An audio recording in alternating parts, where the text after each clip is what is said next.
23, ¿cuánto pasó? 23, vamos a dar la lectura del versículo 6 en adelante. En el poderoso nombre de nuestro Señor Jesucristo. Amén. Entonces Pilato, oyendo decir Galilea, preguntó si el hombre era Galileo. Y al saber que era de la jurisdicción de Herodes, le remitió a Herodes, que en aquellos días también estaba en Jerusalén. Herodes, viendo a Jesús, se alegró mucho, porque hacía tiempo que deseaba verle, porque había oído muchas cosas acerca de él, y esperaba verle hacer alguna señal. Y le hacía muchas preguntas, pero él nada le respondió. Y estaban los principales sacerdotes y los escribas acusándole con gran vehemencia. Entonces Herodes con sus soldados le menospreció y le encarneció, vistiéndole de una ropa espléndida, y volvió a enviarle a Pilato. Y se hicieron amigos Pilatos y Herodes aquel día, porque antes estaban enemistados entre sí. Oramos al Señor. Padre, te damos gracias por esta palabra, Dios mío, que usted en este día nos ha dado. Desde el momento de leerla, Padre Celestial, sabemos que algo está actuando, algo está fluyendo, porque tu palabra es poderosa, tu palabra es eterna, tu palabra es bendita, Dios del cielo, y como descienden del cielo la nieve y la lluvia y riegan la tierra y la hacen germinar y da pan al que come y semilla al que siembra, así es tu palabra, que no volverá vacía, sino, Dios mío, que hará lo que usted le ha ordenado, para cual usted le ha enviado, el propósito que usted ha entregado esta palabra. Te ruego, Señor, que usted coloque ese espíritu de discípulo tan necesario en cada uno de nosotros, y que en mi vida sea ordenando los pensamientos, las ideas, para que todo lo que diga, Señor, sea inspirado por tu Espíritu Santo y sea de mucha bendición para nuestra vida. Gracias te damos desde ya por tu palabra, y tu bendición la recibimos en el nombre de Jesús. Amén. Tome asiento. Gloria al Señor. Hemos estado hablando por diversas plataformas, podemos llamarle, sobre lo que hoy en día nos convoca. Ciertamente, nosotros siempre tenemos que ser previsores de esto, siempre tenemos que estar adelantados, y eso es algo que nos cuesta a los hijos de Dios, siempre vamos un paso más atrás, lamentablemente. Pero el Señor quiere que nosotros podamos despertar día a día y podamos entender las cosas del reino. Amén. Nosotros estamos insertos en un reino, que es el reino de los cielos. Y el reino de los cielos es todo. Así es, Señor. Es todo.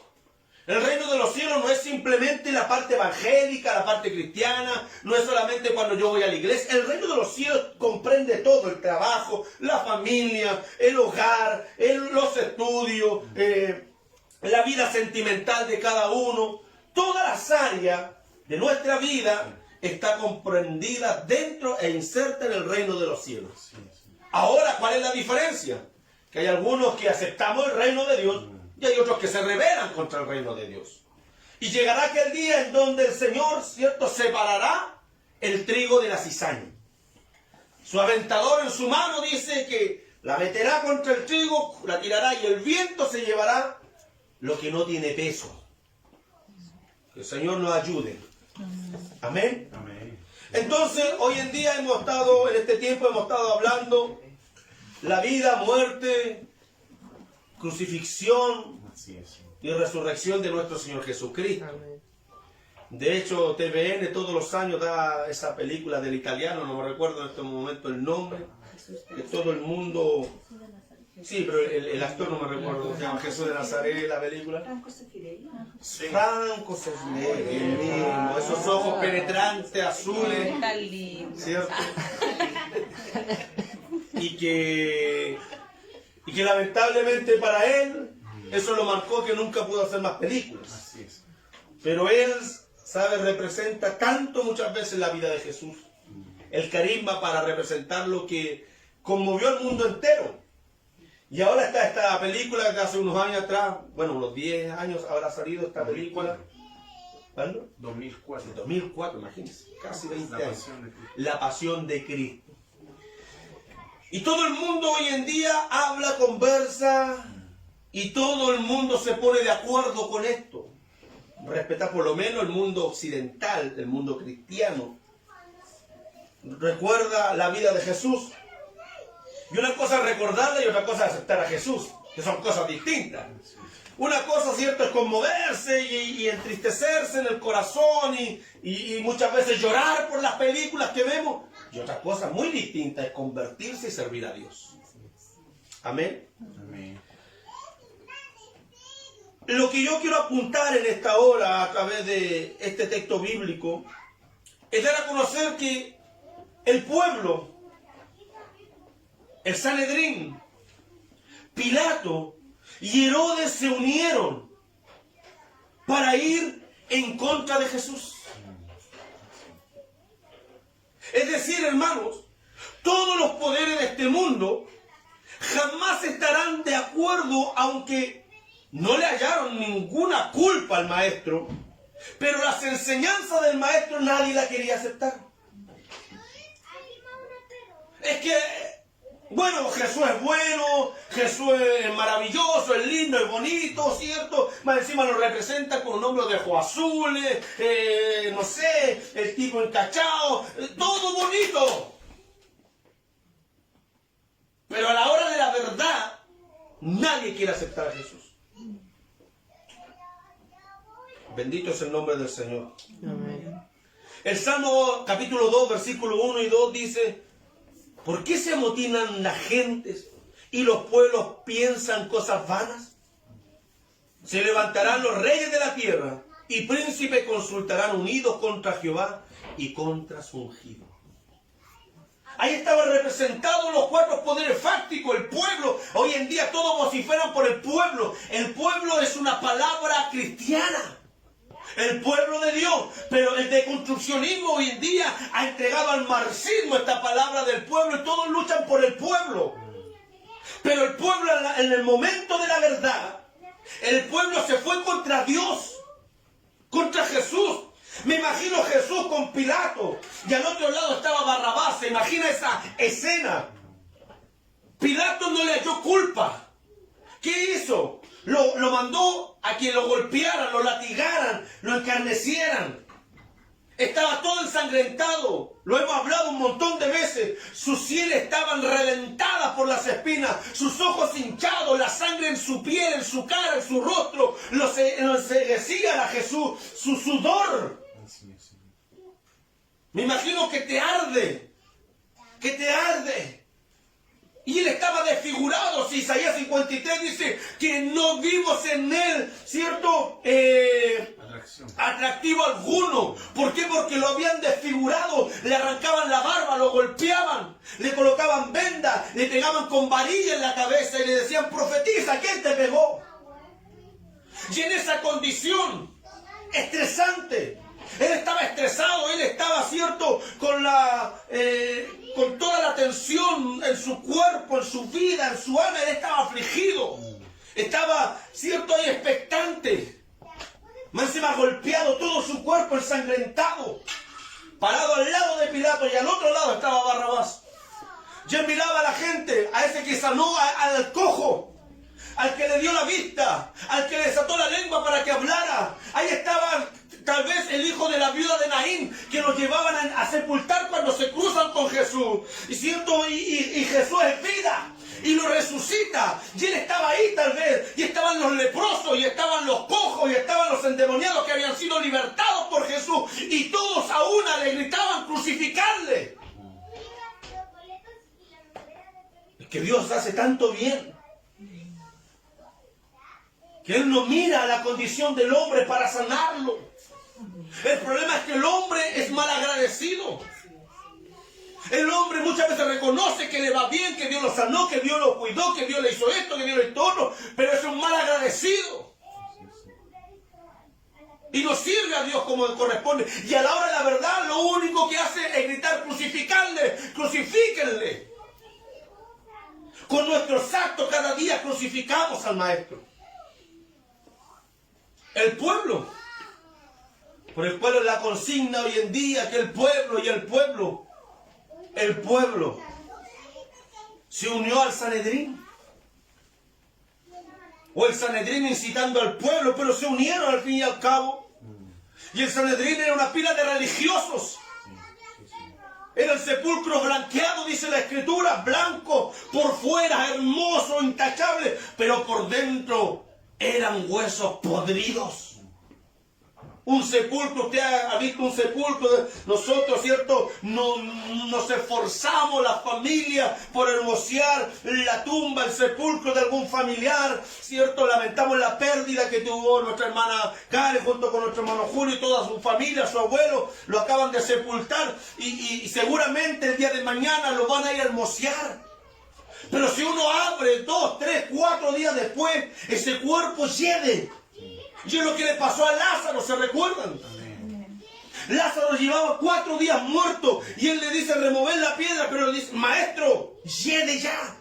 Y así eran los religiosos de aquel tiempo.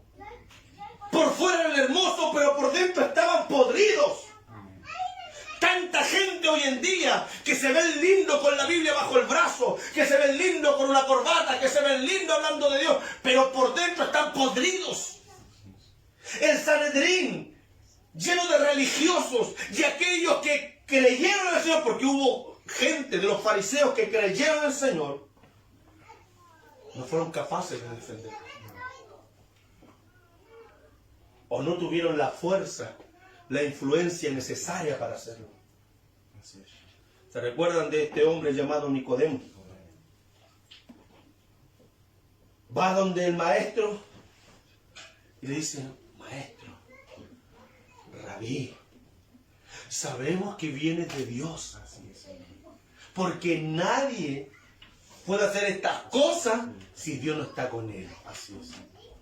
Es decir, todo el mundo reconoce la obra que puede hacer Dios y por eso cuando ya no hay más solución, la gente golpea tu puerta y te dice, hermanito, ore por mí, ore por mi familia, ya no quiero más, pero cuando sanan, están crucificarle.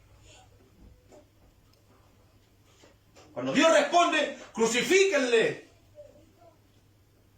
porque nos hace mal la verdad. Que el Señor nos ayude, amados hermanos. Amén. Ahí estaba Pilato, que representa, ¿cierto? Era el representante del pueblo romano, del emperador, del César.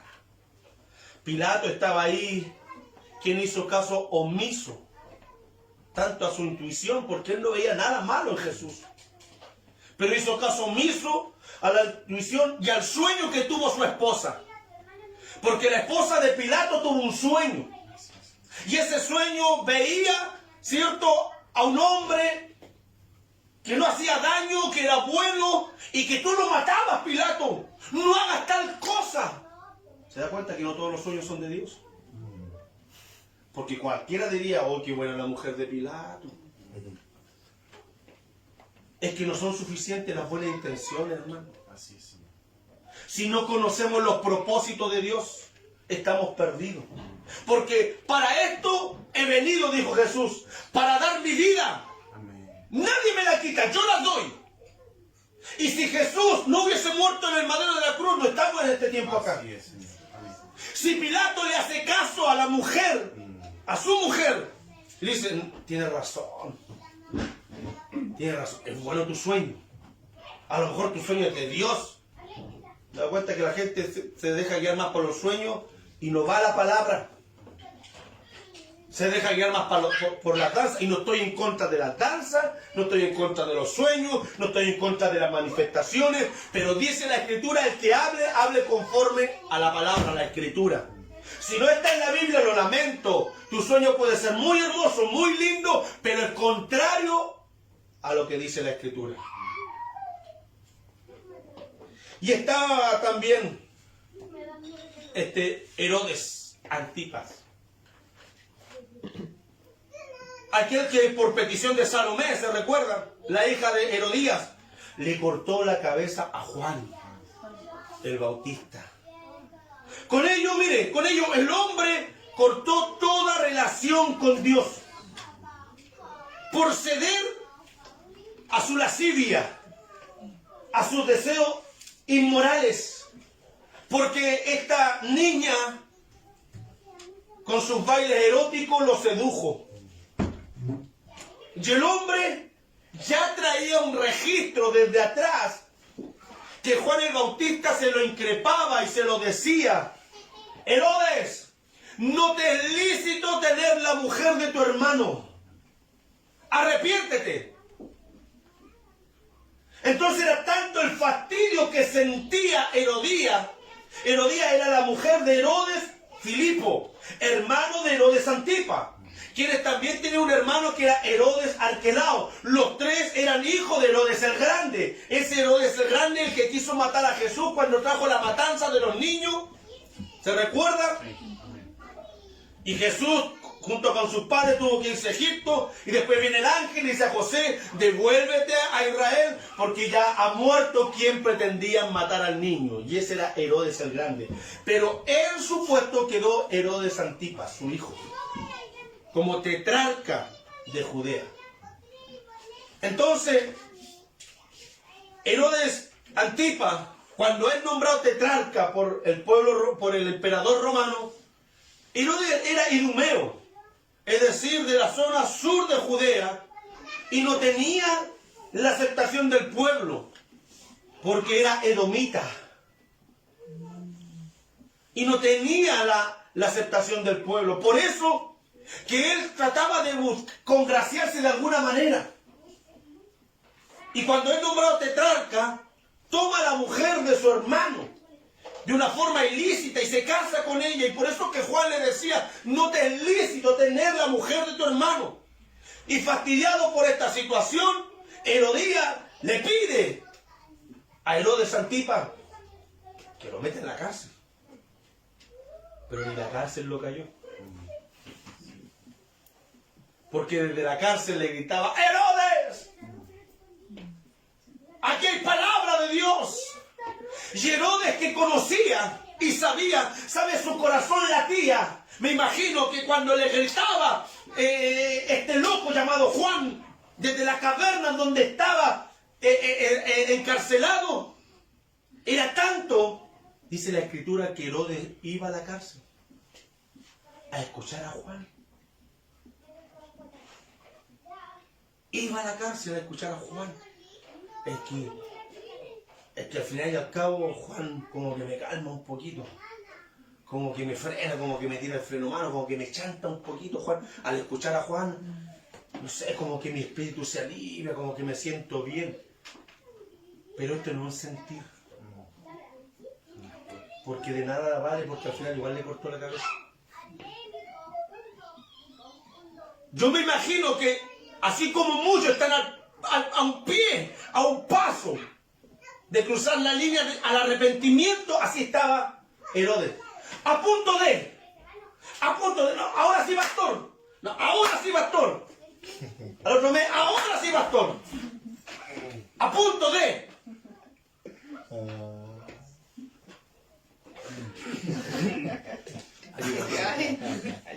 El problema es que el diablo es astuto, hermano. Así es, Señor. El problema es que el diablo, por eso uno tiene que estar atento, apercibido, porque tal vez Herodes estaba a punto del arrepentimiento cuando se provoca este cumpleaños de Salomé. Salomé baila, ¿cierto? La hija de Herodías lo seduce y el otro quedó así, porque el diablo te seduce por donde más te gusta. La diferencia entre la prueba y la tentación es que la prueba, ¿cierto?, no la quiere la carne y la tentación la desea. La tentación es lo que, le gusta a la carne. En cambio, la prueba no. La prueba es la que no le gusta a la carne. Ahí usted puede hacer la diferencia si está en tentación o está en prueba. Y resulta que Salomé le baila y quedó enfermo. Tan enfermo que le dice: te daré la mitad de mi reino si tú lo deseas. Imagínense. Salomé dijo: ¿qué le pido? Y Herodías pide la cabeza a Juan. Y cuando le corta la cabeza a Juan, Herodes cortó su relación con Dios.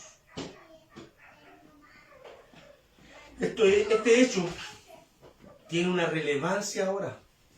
Años más tarde, años más tarde, cuando Jesús es tomado preso en Getsemaní, es llevado a la casa de Caifás, el Sanedrín rápidamente levanta testigos falsos, le dice, miren lo que le dicen, y comenzaron a acusarle diciendo: a este hemos hallado que pervierte a la nación y que prohíbe dar tributo a César. Jamás Jesús dijo eso. Jesús, ¿qué es lo que dijo sobre los tributos? A César lo que es del César. O sea, hay que pagar la luz, hay que pagar el agua, hay que pagar el TAC. ¿Ah? No nos podemos hacer los lesos. Al César lo que es del César y a Dios lo que es de Dios. Amén. Ah, pero es que no voy a ofrendar, no voy a dar. ¿Por qué? Porque tengo que pagar la luz. No, pues lo de César al César y lo de Dios es de Dios. Entonces algunos prefieren quedarle debiendo a Dios y no quedarle debiendo a Falabella. Otra vez tenemos con Falabella. Amén, que el Señor los bendiga. Entonces, a este hemos hallado que pervierte a la nación y que prohíbe dar tributo a César, diciendo que él mismo es el Cristo, un rey. Y Pilato, que no era judío, no era israelita, Pilato le pregunta: ¿eres tú el rey de los judíos? Y Jesús le respondió, dijo: tú lo dices. Y conversa con Pilato. En un texto bíblico, en uno de los evangelios, Pilato le dice: ¿no sabes que tengo autoridad para dejarte libre o para matarte? Y Jesús le responde: ninguna autoridad tendría si no fuese dada por mi Padre. Y ese es un principio tremendo para nosotros. Así es, Señor. ¿Por qué? Porque a veces nosotros decimos: ¿por qué este jefe es tan pesado? ¿Por qué este jefe me hace la vida cuadritos? Ninguna autoridad tendría ese jefe si no es dada por el Padre. Así es, Señor. Y eso da a entender que el Señor conoce y sabe que usted lo puede soportar. Alaba. Entonces después, cuando él escucha de que Jesús era de Galilea, Pilato, ¿qué es lo que hace? Dice: bueno, como era bueno para darse las manos, se lo mando a Herodes. Porque Herodes tiene jurisprudencia sobre Galilea. Entonces el problema era de que lo estaban juzgando por su origen y no por dónde estaban aconteciendo los hechos. Y había una problemática entre ellos. Entonces Herodes llega y dice: wow, yo he escuchado sobre Jesús. Era un fanfarrón. Herodes ya se había convertido en un total y absoluto fanfarrón. ¿Ah? ¿Por qué? Porque lo manipulaba Herodías. No cumplía su rol dentro, ¿cierto?, de la familia, tal vez. A lo mejor tenía poder, pero no tenía capacidades, no tenía cualidades. Y Herodes fanfarrón, ¿cierto?, quiere ahí ver a Jesús y dice: ¿dónde está Jesús? ¿Dónde está Jesús? Yo lo quiero ver para que haga señales. Tanta gente anda detrás de las señales, ¿no? Tanta gente anda detrás de la prosperidad.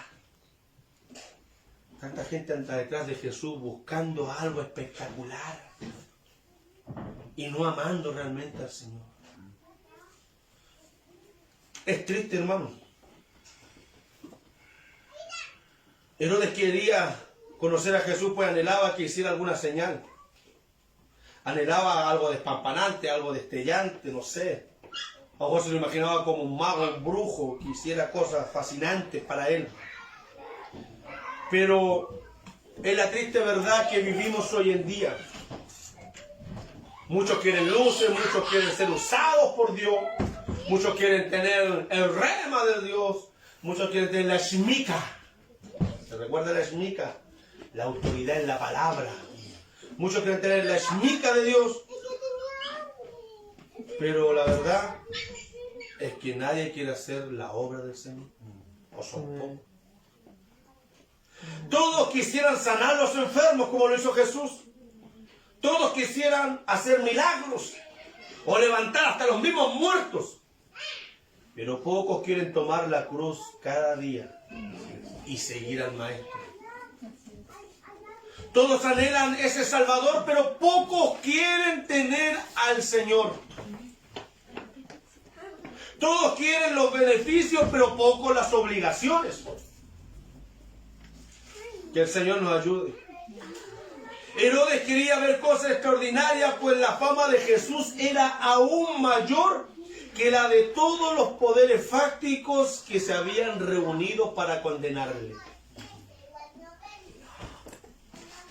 El problema era que cuando Herodes le cortó la cabeza a Juan, cortó con el arrepentimiento.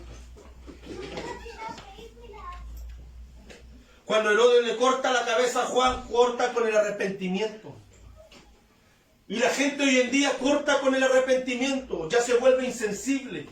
Es tantas veces que hace lo mismo, que termina siendo insensible. Ya le da lo mismo seguir cayendo, seguir pecando, seguir haciendo las cosas mal. Le da lo mismo, total. Voy 1, 2, 3 veces, las veces que pueda a la iglesia. Amén, amén, gloria a Dios. Y me siento de conciencia limpio, pero de corazón podrido.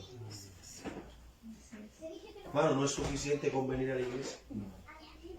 No es suficiente que usted venga a todos los cultos. No es suficiente si usted no tiene una vida íntima con Dios en la casa.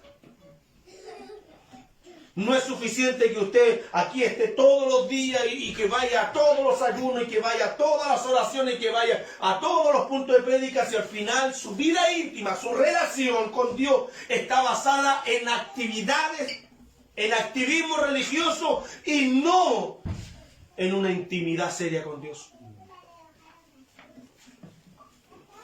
Cuando Herodes le cortó la cabeza a Juan, él cortó con ese hilo conductor que tenemos cada uno de nosotros, que es la moral, la ética, la sensibilidad con el espíritu, porque muchas veces, aunque somos malos, aunque somos pecadores, aunque transgredemos la ley de Dios, aunque muchas veces caemos y pecamos, hay algo que nosotros en la mañana hablábamos, que se llama el aguijón, que ahí nos está picaneando, que nos está, penetrando, que nos está incomodando, porque algo nos dice que estamos equivocados, que estamos mal y que debemos arrepentirnos. Pero cuando Herodes le corta la cabeza a Juan, perdió eso.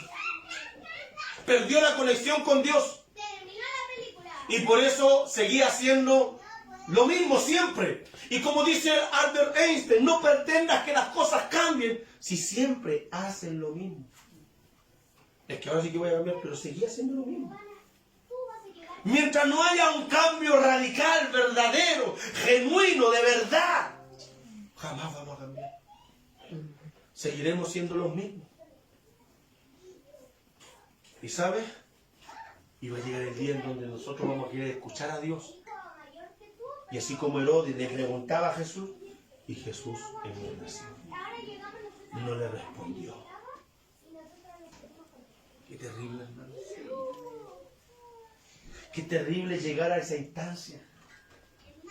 Ayer o el otro día hablábamos sobre lo terrible que era para Jesús ser desamparado por el Padre. Estuvo toda su vida aquí en la tierra ligado al Padre. Mi Padre y yo uno somos. Quedaos aquí, yo iré al monte, y ahí estaba con el Padre, y les enseñaba a sus discípulos, cuando pidáis algo, ve a lo secreto, porque Él lo hacía, iba a lo secreto, iba a la intimidad, y el Padre que te escucha en secreto, te recompensará en público. Él oraba en la noche y en el día sanaba a los enfermos.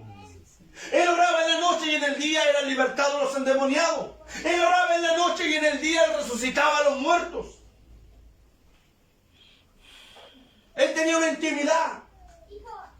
De hecho, hasta en Getsemaní, cuando su fuerza ya no daba más, dice que de pronto vinieron los ángeles y le servían, lo reconfortaban. Pero en el momento más crucial, tal vez uno diría, ahí realmente debería estar el Padre, cuando estaba en la cruz, haberlo ayudado y haber bajado de la cruz, ¿cierto? Pero no, porque para esto he venido, dijo el Señor, para dar mi vida por mis amigos. Pero llega un momento, hermano, en la vida,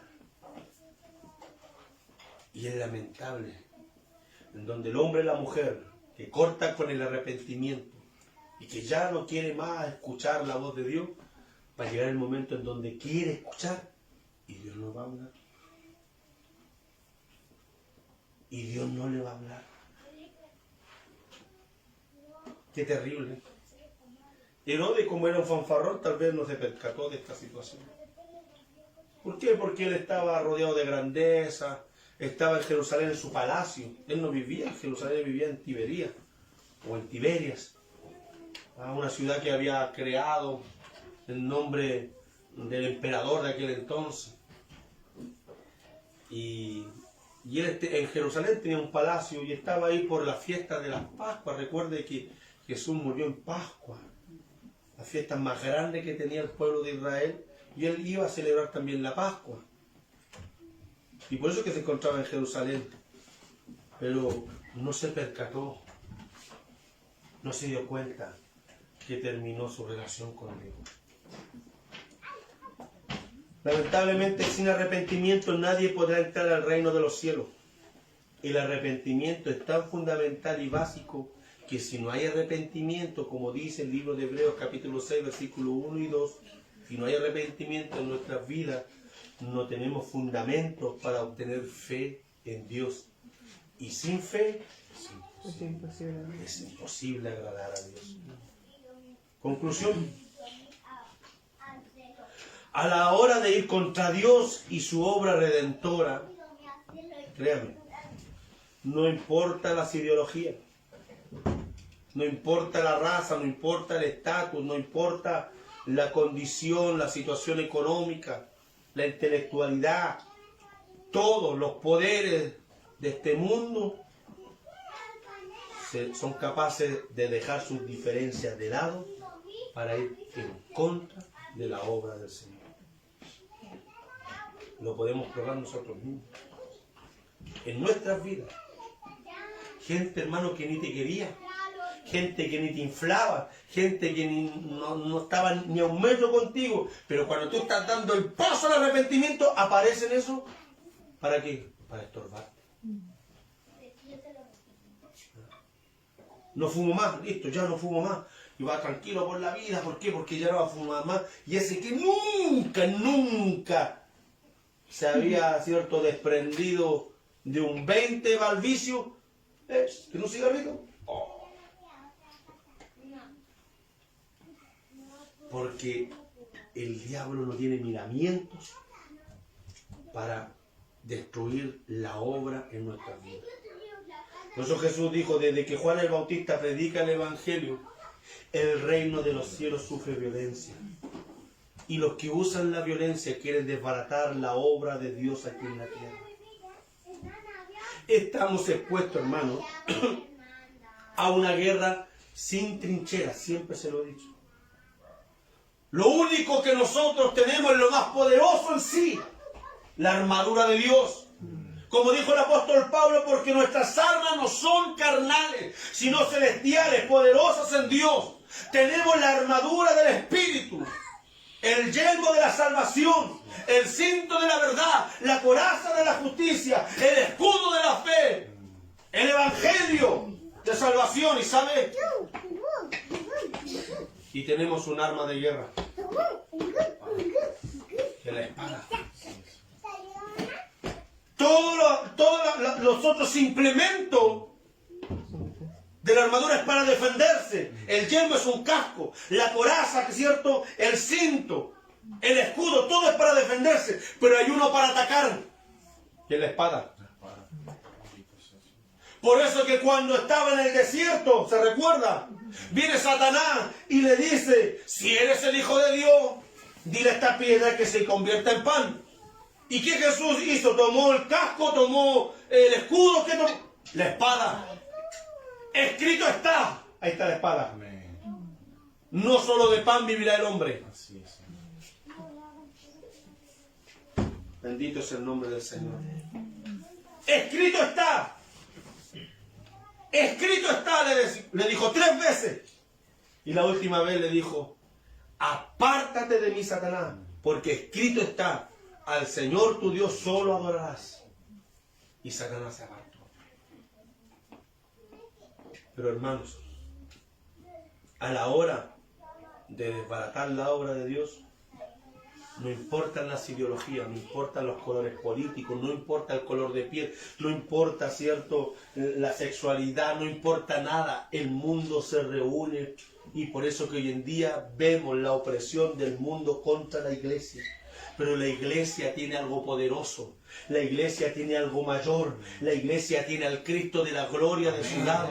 Porque ni aún, ¿cierto?, las puertas del Hades Sí. prevalecerán contra la iglesia. Desde ese día, dice la Escritura, que se hicieron amigos Pilato y Herodes. Porque antes estaban enemistados entre sí. Para hacerle la guerra, hermano, para hacernos la guerra, la gente se va a unir, la familia se va a unir para ir contra los hijos de Dios. Por eso no temamos. En el mundo tendréis aflicción, pero no temáis. El Señor nos ha dado prueba de que Él no solamente ha vencido al mundo, sino que venció al diablo, venció la muerte y nos ha dado la victoria. Póngase en pie.